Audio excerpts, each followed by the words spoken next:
Good morning. Ayan, sa mga nagtatanong, paano magiging 2K ang inyong 10 peso coin? Number 1 po dapat, year 2007 siya. Year 2007 or 2009. Pareho pong 2K ang value ng bawat isa.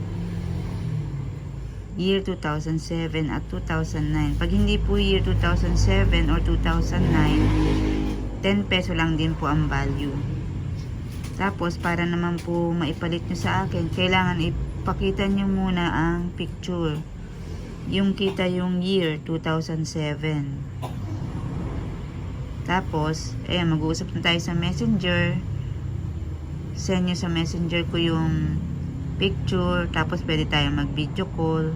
And then, bibigay ko sa inyo yung address ko, phone number, or magmi-meet up tayo sa Robinson, Malolos.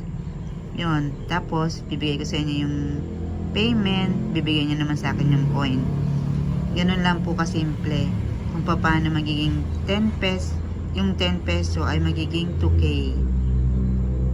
Pero kung hindi po siya 2007 or 2009, 10 peso lang din po ang value. Yun lang po. Thank you.